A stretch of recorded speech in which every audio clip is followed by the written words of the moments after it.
Hello बच्चों। आज का हमारा पाठ है हरिद्वार, जो कि लेखक भारतेंदु हरिश्चंद्र ने लिखा था। और यह जो पाठ है वो हरिद्वार की यात्रा के बारे में है। लेखक 1871 में मीन्स 1871 में लेखक हरिद्वार गए थे। ओके, हरिद्वार पड़ता है उत्तराखंड में। ओके, तो जब वो यात्रा के लिए 1871 में हरिद्वार गए थे, ध्यान रहे 1871 की बात है ये, तो लैंग्वेज भी अकॉर्डिंगली टू 1871 है। इसमें लैंग्वेज थोड़ी सी आपको टफ लगेगी, लेकिन अगर आप समझेंगे, ध्यान से सुनेंगे, तो आपको बहुत आसान हो जाएगा समझना। ओके, तो हम पाठ के जाने से पहले हम पहले एक बार पाठ के बारे में पढ़ लेते हैं। सबसे पहले तो एक कवि के बारे में जान लेते हैं कि हिंदी साहित्य के प्रसिद्ध रचनाकार भारतेंदु हरिश्चंद्र, इन्होंने अपनी यात्रा बहुत की है और यात्राओं के कारण वो चर्चा में रहे हैं। उन्होंने भारत के अनेक गांवों की, नगरों इस सिटी यात्रा की है और उनके विषय में पत्र पत्रिकाओं में भी लिखा है। प्रकृति, इतिहास, संस्कृति, पुरातत्व का मतलब होता है जो पुराने समय के बनी हुई चीजें हैं, का अध्ययन करने में यात्राओं से बहुत सहायता उन्हें मिली है। वे मानते थे कि शिक्षा की पूर्ति पुस्तकों से नहीं बल्कि यात्राओं से भी होती है। मतलब उनका कहना था कि अगर आप पढ़े लिखे नहीं हो लेकिन आप यात्रा कर रहे हो, ट्रेवल कर रहे हो, तो वहां से भी आपको बहुत कुछ सीखने को मिलता है। भारतेंदु हरिश्चंद्र नाम है लेखक का। वो 1871 ईस्वी में हरिद्वार की यात्रा पर गए थे। वे लिखते हैं, मेरा तो चित्त वहां जाते ही प्रसन्न और निर्मल हो गया कि वर्णन के बाहर है। मतलब उनका मन वहां जाकर के इतना खुश हो गया, ही वॉज वेरी हैप्पी वहां जाने के बाद, कि उसका वो वर्णन भी नहीं कर पा रहे हैं, वो उसके बारे में बोल भी नहीं पा रहे हैं। समटाइम होता है कि हम इतने खुश होते हैं कि हम बता नहीं पाते हैं। हरिद्वार की प्रकृति यानी नेचर, वहां के पर्वत यानी माउंटेन्स, पक्षियों बर्ड्स, वृक्षों ट्रीज, और कल कल बहती नदियां गंगा, वहां के घाट होता है ये चीज, जैसे यहाँ दिया हुआ है, ये घाट है। मतलब नदी के किनारे वाला जो हिस्सा होता है उसको घाट कहा जाता है। ठीक है, तो नदी के घाटों, लोगों, दुकानों, गंगा के तट, गंगा के किनारे, रिवर बैंक के मनोरम दृश्य, मनोरम मतलब बहुत मन को अच्छे लगने वाले, प्रिटी सीन्स को देख करके वे बहुत खुश हुए। इस पाठ में उन्होंने कवि वचन सुधा पत्रिका के संपादक के नाम पत्र लिखते हुए अपनी उसी हरिद्वार यात्रा का रोचक वर्णन प्रस्तुत किया है। ओके, इस पत्र में प्रयुक्त हिंदी का स्वरूप लगभग 150 वर्ष पुराना है। इसीलिए ये हिंदी थोड़ी सी टफ है, क्योंकि यह 150 साल पुरानी हिंदी है। ठीक है, आगे अब पाठ पे आते हैं। और यह पत्र के फॉर्म में है, क्योंकि उन्होंने अपने मित्र को यह पत्र लिखा था। तो श्रीमान कवि वचन सुधा संपादक महामहिम मित्र वरेशु, मीन्स कवि वचन सुधा पत्रिका के संपादक को उन्होंने पत्र लिखा था और वो उनके मित्र भी थे, इसलिए उन्होंने लिखा है श्रीमान कवि वचन सुधा संपादक। महामहिम का मतलब होता है श्रीमान, और मित्र वरेशु, मित्र। मुझे हरिद्वार का समाचार लिखने में बड़ा आनंद होता है कि मैं उस पुण्य भूमि का वर्णन करता हूँ। पुण्य भूमि मतलब होली प्लेस, जहाँ प्रवेश करने से ही मन शुद्ध हो जाता है। मैं इस पत्र में हरिद्वार की यात्रा का वर्णन कर रहा हूँ और उससे मुझे बहुत खुशी हो रही है। और वो एक ऐसी जगह है कि जहाँ जाने से ही मन एकदम प्योर हो जाता है, शुद्ध हो जाता है। यह भूमि 3 ओर से हरे हरे पर्वतों से घिरी हुई है। पर्वत हैं चारों तरफ, तीनों तरफ, और उन पर्वतों पर ग्रीन ग्रीन पेड़ हैं। तो इसीलिए हरी हरे पर्वतों से वो पूरी जो हरिद्वार की भूमि है वो तीनों ओर से घिरी हुई है मतलब कवर्ड है। जिन पर्वतों पर अनेक प्रकार की वल्ली हरी भरी सज्जनों के शुभ मनोरथों की भांति फैलकर लहरा रही है। देखो, जब आपको वाक्य कठिन लगे, कोई भी, क्योंकि जब आप क्वेश्चन रीड करते हो क्वेश्चन पेपर का, तो क्वेश्चन आपको बहुत टफ लगता है, बिकॉज वो आप ब्रेक नहीं करते हो। तो जब आप ब्रेक करके पढ़ोगे तो आपको वो आसान हो जाएगा। देखो जैसे हम यहाँ पढ़ रहे हैं, जिन पर्वतों पर अनेक प्रकार की वल्ली, वल्ली होता है क्लाइम, जैसे एक कोई भी एक प्लांट है जो किसी एक मोटे ट्री के सपोर्ट लेकर के आगे ऊपर ऊपर ऊपर ऊपर जाता है, राइट, उसको वल्ली कहते हैं। तो जिन पर्वतों पर अनेक प्रकार की वल्ली हरी भरी सज्जनों के शुभ मनोरथों की भांति फैलकर, कौन फैल रहा है, कौन स्प्रेड हो रहा है, वल्ली। कैसे लग रही है वो वल्ली, जैसे कोई गुड पर्सन के गुड विशेस स्प्रेड होती है ना, ऐसे ही वो वल्ली स्प्रेड हो रही है और लहरा रही है, मतलब कि बहुत खुश नजर आ रही है, वो बहुत ज्यादा स्प्रेड हो रही है अच्छे से। और बड़े बड़े वृक्ष भी ऐसे खड़े हुए हैं मानो एक पैर से खड़े होकर वो तपस्या कर रहे हैं। ठीक है, तपस्या मतलब भगवान की पूजा में डेडिकेटेड हैं।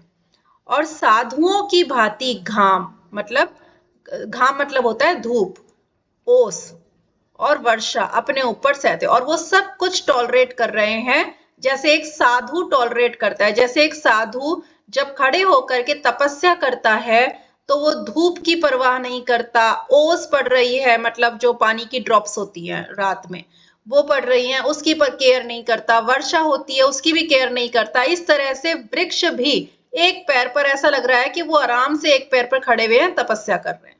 आहा, इनके जन्म भी धन्य हैं, जिनसे अर्थी विमुख जाते ही नहीं। कि इनका जन्म भी धन्य है। किनका जन्म? पेड़ों का जन्म। इसलिए धन्य कहा है क्योंकि इनसे कोई भी कभी भी विमुख होकर नहीं जाता। ये कुछ ना कुछ, किसी ना किसी को कुछ ना कुछ जरूर देते हैं, ये सबको कुछ ना कुछ जरूर देते हैं। ओके, इसलिए ये धन्य है। फल, फूल, गंध, छाया, गंध मतलब होता है स्मेल, खुशबू, छाया, शेडो, पत्ते, छाल इज स्किन, पेड़ की स्किन, बीज, सीड्स, लकड़ी, वुड, जड़, रूट, ये सब पेड़ देते हैं। यहाँ तक कि क्या देते हैं, यहाँ तक कि अगर वो जल भी जाती है लकड़ी, अगर जो पेड़ों की लकड़ी अगर वो जल भी जाती है तो वो कोयले के रूप में काम में आती है, वो राख के रूप में काम में आती है और लोगों का मनोरथ सिद्ध करती है, लोगों की विशेष पूरी करती है। सज्जन ऐसे इतने अच्छे हैं वो पेड़ कि ऐसा लगता है जैसे पत्थर मारने पर वे फल देते हैं। जैसे कोई सज्जन व्यक्ति होता है, उसको अगर आप कुछ कहो तो वो तभी भी आपको कुछ ना कुछ आशीर्वाद ही देता है। ऐसे ही वो पेड़ हैं कि उनको पत्थर आप मारते हो तो वो आपको फल देते हैं। इन वृक्षों पर अनेक रंग के पक्षी चहचहाते हैं। ये जो वृक्ष ट्रीज हैं, इन पर बहुत सारे रंग के पक्षी जो हैं वो चहचहाते हैं। चहचहाना, चीची चीची करना, राइट। और नगर के दुष्ट बदीखों मतलब शिकारियों, जो नगर में बहुत बुरे बुरे शिकारी हैं, हंटर्स हैं, उनसे निडर होकर के, उनसे बिल्कुल बेखौफ होकर के, निडर होकर के, बिना डरे, विदाउट स्केर्ड, कल्लोल करते हैं। कल्लोल मतलब खेलना, चीची करना, खेलना। वर्षा के कारण सब और, बारिश के कारण चारों तरफ हरियाली दिखाई देती है। हरियाली इज ग्रीनरी, मानो हरे गलीचे की यात्रियों के विश्राम के लिए बिछायत बिछी है। और ऐसा लगता है कि जैसे यात्रियों यानी ट्रेवलर्स के लिए ग्रीन कलर का मैट बिछा दिया गया हो। एक और त्रिभुवन पावनी श्री गंगा जी की पवित्र धारा बहती है। मतलब वो जो हरिद्वार है वहां एक तरफ बहती है गंगा जी नदी, ओके, और गंगा नदी, और ये जो नदी है वो राजा भगीरथ के उज्जवल कीर्ति की लता सी दिखाई देती है। क्यों? क्योंकि राजा भगीरथ ही वो व्यक्ति थे जो अपनी तपस्या जब उन्होंने की तो भगवान शिव को प्रसन्न होना पड़ा और उन्होंने कहा, भगीरथ ने कहा कि भगीरथ की तपस्या के कारण ही गंगा धरती पर आई। ठीक है। जल यहाँ का अत्यंत शीतल है, बहुत मीठा, बहुत ठंडा जल है गंगा नदी का। और मीठा, मिष्ट मतलब मीठा, मीठा भी वैसा ही, ऐसा लगता है कैसा कि मानो चीनी के पानी को बर्फ में जमा दिया गया हो। और उसका जो रंग है बहुत ही स्वच्छ है, सफेद है। स्वच्छ मतलब साफ, क्लीन और सफेद है। और अनेक प्रकार के जल जंतु कल्लोल कर रहे हैं। और जो गंगा नदी है उसमें बहुत सारे प्रकार के जल जंतु मतलब पानी में रहने वाले जीव खेल रहे हैं। यहाँ श्री गंगा जी अपना नदी सत्य करती हैं, अर्थात जल के वेग का शब्द बहुत होता है और शीतल वायु नदी के उन पवित्र छोटे छोटे कणों को लेकर स्पर्श से ही पावन करता हुआ संचार करता है। मीन्स जो यहाँ का जो जल है वो बहुत ही पवित्र है, श्वेत है, निर्मल है, ठंडा है। और क्या होता है कि जब गंगा नदी बहती है तो आसपास में जितने भी छोटे छोटे कण होते हैं, मॉलिक्यूल्स होते हैं मिट्टी के, उन सब को छूते हुए, स्पर्श करते हुए, छूते हुए उनको भी वो पवित्र कर देती है। यहाँ पर श्री गंगा जी की दो धारा हो गई है। दो धारा हो गई है का मतलब है गंगा जी जैसे एक सीधे स्ट्रेट बह रही है, एक साइड इधर निकल गई और एक साइड इधर निकल गई, तो दो धारा हो गई है। एक का नाम है नील धारा और दूसरी का नाम गंगा जी ही है। इन दोनों धाराओं के बीच में एक सुंदर सा नीला पर्वत है। तो जो दो धाराएं बन गई हैं उनके बीच में एक सुंदर सा नीला पर्वत है, नीचा पर्वत, उसका नाम है नीचा पर्वत। और नील धारा के तट पर, और जो नील धारा है उसके किनारे पर एक छोटा सा सुंदर पर्वत है, उसका नाम है चुटिला पर्वत। ओके, तो और उसके शिशर पर, शिशर मतलब शीर्ष पर, टॉप पर एक चंडिका देवी की मूर्ति है। तो जो पर्वत है उसके टॉप पर है चंडिका देवी की मूर्ति। यहाँ हरि की पैड़ी नामक एक पक्का घाट है और यहीं पर स्नान भी होता है। स्नान मतलब लोग बाथ लेते हैं। और सबसे ज्यादा आश्चर्य के सरप्राइज की बात यह है कि यहाँ केवल गंगा जी ही देवता है, दूसरा कोई देवता नहीं है। Okay, no god they are following only Ganga ji. यूं तो वैरागियों ने मठ मंदिर कई बना दिए हैं। श्री गंगा जी का पाठ भी बहुत छोटा है पर वेग बड़ा है। पाठ मतलब किनारा बहुत छोटा है बट उनका जो वेग, फ्लो है वो बहुत ज्यादा है। तट पर, किनारे पर राजाओं की धर्मशाला यात्रियों के उतरने के लिए बनी हुई हैं, दुकानें बनी हुई हैं और रात को बंद रहती हैं। यह ऐसा निर्मल तीर्थ है, निर्मल मतलब क्लीन, पवित्र, होली तीर्थ है जो इच्छा क्रोध की खानी जो मनुष्य हैं सो वहां रहते ही नहीं। मतलब यहाँ ये इतना पवित्र तीर्थ है कि यहाँ पर इच्छा, क्रोध, ऐसे जो मनुष्य हैं, इसके जो खान मनुष्य हैं, खान मतलब मनुष्यों के अंदर जिनके अंदर क्रोध भरा हुआ है, इच्छा भरी हुई है, गलत चीजें भरी हुई, वो सब लोग यहाँ रहते ही नहीं हैं। पंडे यानी कि जो ये दुकान वाले होते हैं, पंडे, दुकानदार इत्यादि कनखल और ज्वालापुर से आते हैं। ये पंडे यानी पंडित लोग और दुकानदार, ये सब कनखल और ज्वालापुर जगह का नाम है, वहां से आते हैं। पंडे भी यहाँ विलक्षण संतोषी हैं। विलक्षण संतोषी का मतलब हुआ विलक्षण यानी यूनिक, संतोषी satisfied, they are very satisfied. पंडित लोग एक पैसे को 1,00,000 मान करके लेते हैं। मीन्स अगर उनको आप 1 पैसा दो तो वे समझते हैं कि हमें 1,00,000 रुपए मिल गए। इस क्षेत्र में 5 मुख्य तीर्थ स्थल हैं। पहला हरिद्वार, कुशावृत, नीलधारा, बिल्व पर्वत और कनखल। ये सभी तीर्थ स्थल के नाम हैं। ये सभी हरिद्वार के अंदर हैं। ठीक है, हरिद्वार तो हरि की पैड़ी पर नहाते हैं। कुशावृत भी उसी के पास है। हरिद्वार में एक हरि की पैड़ी है जिस पर नहाया जाता है और कुशावृत ये भी उसी के पास है। नीलधारा वही दूसरी धारा है और बिल्व पर्वत भी पास में ही एक सुहावना पर्वत है जिस पर बिल्वेश्वर महादेव की मूर्ति है। बिल्वेश्वर महादेव एक टेम्पल का नाम है और उनकी स्टैच्यू है। कनखल तीर्थ इधर ही है और यह कनखल तीर्थ बड़ा ही उत्तम है। कनखल भी एक होली प्लेस है, पवित्र स्थान है। किसी काल में दक्ष ने यही यज्ञ किया था और यही सती ने शिव जी का अपमान न सहकर अपना शरीर भस्म कर दिया था। और ये वही जगह है कनखल जहाँ पर दक्ष जो सती के पिता थे उन्होंने यज्ञ किया था और यहीं पर सती ने अपना शरीर भस्म कर दिया था, यज्ञ में ही अपने आप को डिस्ट्रॉय कर दिया था। क्योंकि दक्ष से गलती से शिवजी का अपमान हो गया था और शिवजी सती के पति थे। यहाँ कुछ छोटे छोटे घर भी बने हुए हैं और भारामल जयकृष्ण खत्री यहाँ के पवित्र धनिक हैं। ये बहुत ही धनिक मतलब होता है व्यापारी हैं। कौन? भारामल जयकृष्ण खत्री, ये व्यक्ति का नाम है।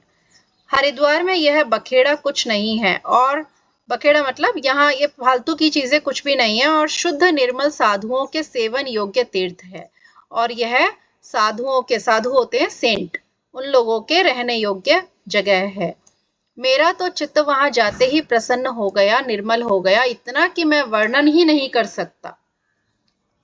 मैं दीवान कृपा राम के घर के ऊपर के बंगले पर ठहरा हुआ था। दीवान कृपा राम व्यक्ति का नाम है और उनके घर के ऊपर एक बंगला था, वहां पर वो जो लेखक है वो टिके हुए थे, यानी उन्होंने वहीं पे स्टे किया था। यह स्थान भी उस क्षेत्र में टिकने योग्य ही है, मतलब जो इनका घर है ना, ये भी वहां बहुत अच्छा है। चारों ओर से शीतल हवा आती है, और शीतल मतलब ठंडी। और यहाँ रात्रि को ग्रहण हुआ और हम लोगों ने ग्रहण में बड़े आनंद पूर्वक स्नान किया। मतलब यहाँ रात को ग्रहण, समझ रहे हो ना, जो सूरज, चंद्रमा और पृथ्वी एक ही डायरेक्शन में आ जाते हैं, तो सूरज हाइड हो जाता है, कभी चंद्रमा हाइड हो जाता है, उसको ग्रहण कहा जाता है। तो वो ग्रहण हुआ और उस ग्रहण में सभी ने, क्योंकि ग्रहण जब होता है तो पवित्र नदी में स्नान करना, नहाना अच्छा माना जाता है, इसलिए उन्होंने सबने स्नान किया। दिन में श्री भागवत का पारायण भी किया, मतलब दिन में भगवान की कथा कहानी भी सुनी। और वैसे ही मेरे संग कल्लू जी मित्र भी परमानंदी थे। और उनके साथ कौन मित्र था उनका? कल्लू जी, वो भी बहुत खुश मिजाज थे। निदान उस उत्तम क्षेत्र में जितना समय बीता बड़े आनंद से बीता, मतलब कि फाइनली उस एरिया में जितना भी समय बीता वो बहुत ही आनंद के साथ बीता। एक दिन मैंने श्री गंगा जी के तट पर रसोई करके, एक दिन उन्होंने क्या किया कि गंगा जी के किनारे पर ही उन्होंने खाना बनाया और पत्थर पर ही जल के एकदम पास बैठकर परोस कर भोजन किया। और वो खुद पत्थर पर ही खाने को उन्होंने रखा और भोजन किया, और जल के छल के पास ही ठंडे ठंडे आ रहे थे, यानी जल के छींटे, जो नदी थी ना उसके पास ही तो वो बैठे थे पत्थर पे खाना रख करके, तो जो नदी थी वहां से छींटे आ रहे थे ठंडे ठंडे। छींटे इज ड्रॉप्स, ड्रिजलिंग, वो पानी से आ रहे थे। उस समय के पत्थर का भोजन का सुख सोने की थाल के भोजन से भी कहीं बढ़कर था। उस समय जो उन्होंने खाना खाया पत्थर पे रख करके, वो सोने की थाली में खाना खाने से भी ज्यादा अच्छा लग रहा था। चित्त में यानी मन में बारंबार अगेन एंड अगेन, बारंबार ज्ञान, वैराग्य और भक्ति का उदय हो रहा था। बार बार उनके मन में ज्ञान, वैराग्य होता है कि पूरी दुनिया से अलग हो जाना, और भक्ति का उदय हुआ, भक्ति, ये सब भावनाएं उनके अंदर जगी। झगड़े लड़ाई का कहीं नाम नहीं था, एकदम उनका मन एकदम काम हो गया। यहाँ और भी कई वस्तु अच्छी बनती हैं, जैसे जनेऊ यहाँ का अच्छा, महीन और उज्जवल बनता है।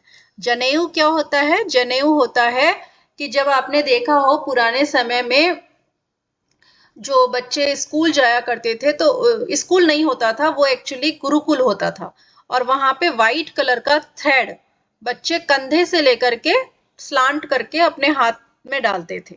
ओके, यहाँ की कुशा होता है एक तरह से मैट, सबसे विलक्षण होती है, जिसमें से दालचीनी, जावित्री आदि की सुगंध आती है। और जो यहाँ की मैट होती है ना, वो बहुत ही यूनिक होती है। उसमें से दालचीनी एक स्पाइस का नाम है, जावित्री ऑल्सो ए स्पाइस, इसकी खुशबू आती है। मानो यह प्रत्यक्ष प्रकट होता है कि यह एक ऐसी भूमि है जहाँ घास भी ऐसी सुगंध देती है, और उस घास को देख करके ऐसा लगता है कि यह इतनी पवित्र भूमि है कि यहाँ पर एक घास, यानी कि जो ग्रास होती है, वो भी सुगंध देती है, वो भी गुड स्मेल देती है।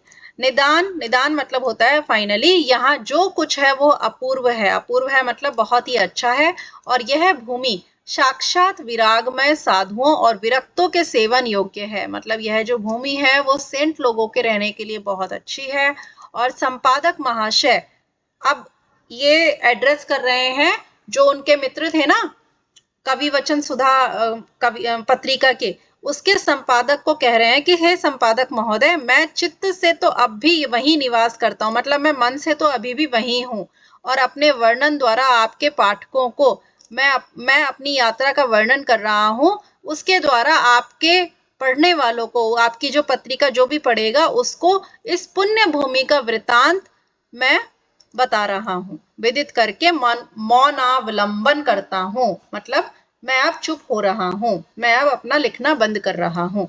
निश्चय है कि आप इस पत्र को स्थान दीजिएगा, और मुझे पूरी आशा है कि आप मेरे पत्र को अपनी मैगजीन में जरूर डालिएगा, जरूर पब्लिश कीजिएगा। आपका मित्र यात्री भारतेंदु हरिश्चंद्र। तो ये लेटर उन्होंने अपने मित्र को लिखा, कवि वचन सुधा के संपादक को। मुझे पूरी आशा है आपको ये पाठ समझ आया होगा। ये है भारतेंदु हरिश्चंद्र, और इसके क्वेश्चन आंसर्स के लिए मैं एक अलग से वीडियो बनाऊंगी जिसमें आपको क्वेश्चन आंसर्स को भी एक्सप्लेन करूंगी। बट अभी के लिए मैं इतना ही कहूंगी आपको कि आप इस पाठ को, जो मैंने वीडियो बनाया है, इसको ध्यान से सुने। एक बार नहीं समझ आ रहा, दोबारा सुने, आपको समझ में आएगा। ठीक है, ध्यान से सुनेंगे तो एक ही बार में समझ आ जाएगा, और ये आपके पाठ को समझने में बहुत ज्यादा मदद करेगा, मुझे पूरी आशा है बच्चों। धन्यवाद।